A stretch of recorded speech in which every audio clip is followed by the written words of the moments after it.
This is one that I am going to be calling Unless, and you'll see why tomorrow after I cut it, of why it's going to be called unless you guess before then as I talk while I make this.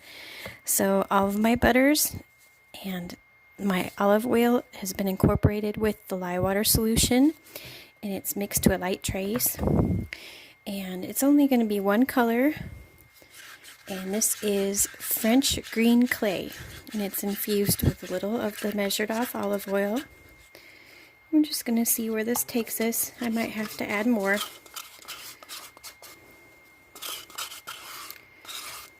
As with all the clays are so good for your skin, and they make a nice feeling in a soap. They make a nice luxurious lather on your skin, and you have all the benefits of the clays in your soap as well, not just the butters. So let's give this a stir. Might have to add some more. I want this to be a fairly good green soap. Yeah, it's looking like I need some more.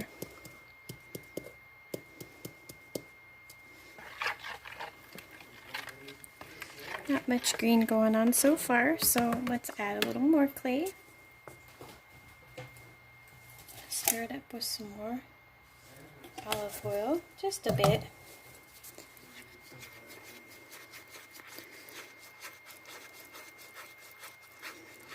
I always like to put my clays in oil and mix them up real good first so that they get into the batter nicely without leaving chunks. This might even need a touch more oil.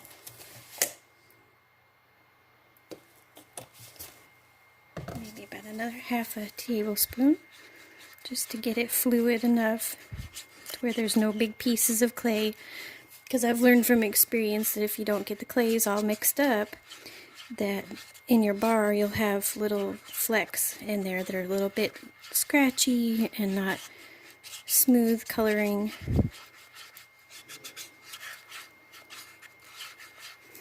So that looks good. So let's add that in.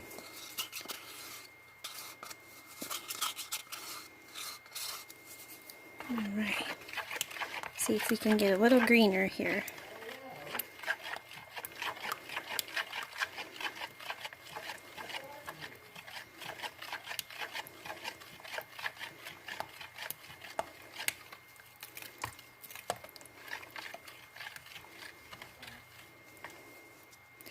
Maybe even try to clean out this little cup so every last bit gets in there.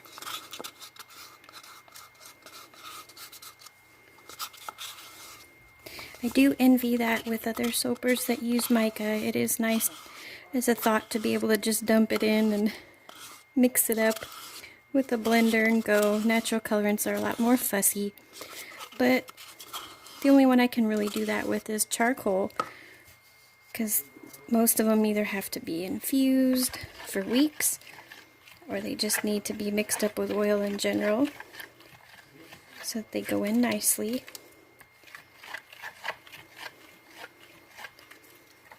So that looks pretty good. I didn't want it too dark green.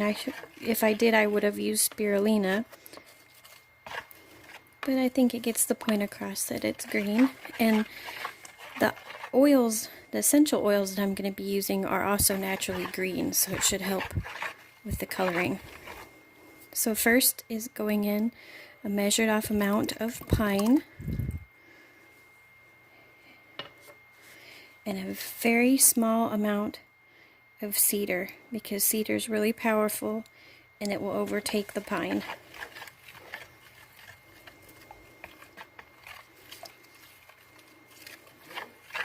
I want this to smell like a walk in the woods.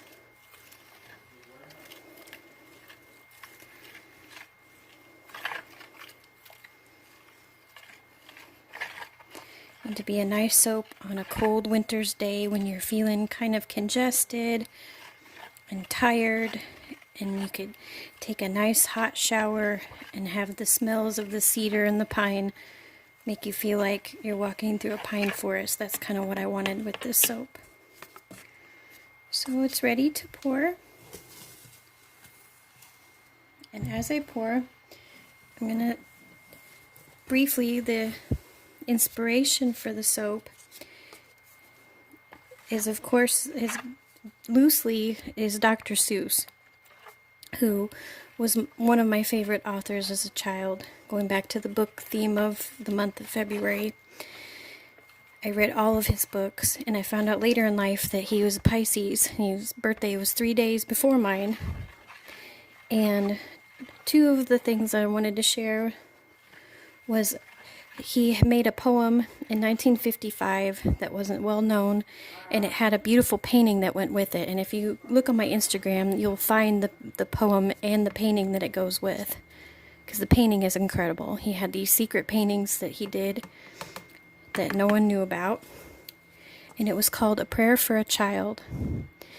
And from here on earth, from my small place, I ask of you, way out in space, please tell all men in every land what you and I both understand.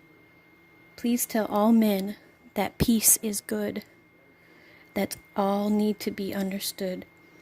In every world, in your great sky, we understand, both you and I. And then another one of his great quotes, this isn't actually a poem, but it was my favorite quote of his, besides, of course, the one that this soap is for. And it was, life is too short to wake up in the morning with regrets. So love the people who treat you right. Forgive the ones who don't. And believe that everything happens for a reason. If you get a chance, take it. If it changes your life, let it. Nobody said it would be easy. They just promised it would be worth it. So here now I have poured the soap. It's fairly simple, like I said. The special part is going to come in tomorrow after it's cut. I did have a little left over, and I'll probably save that for a little soap dough.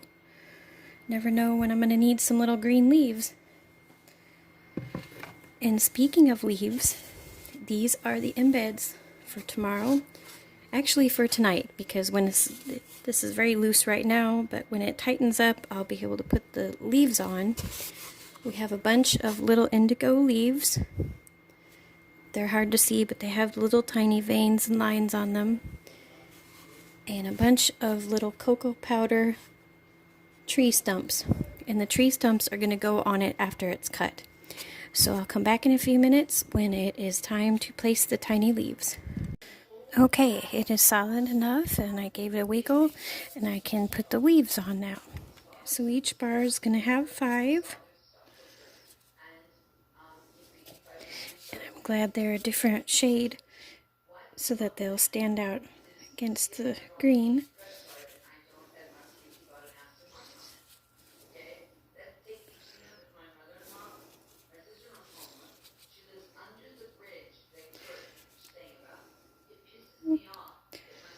This is tedious work.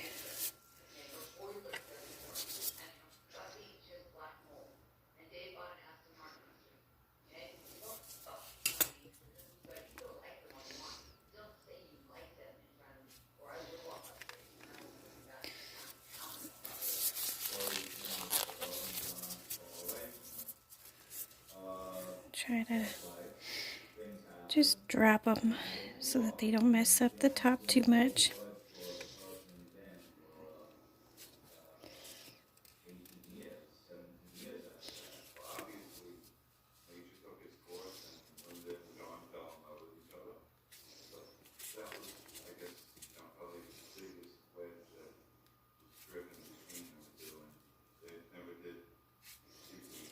Just kind of wanted them to look like they're going in different directions.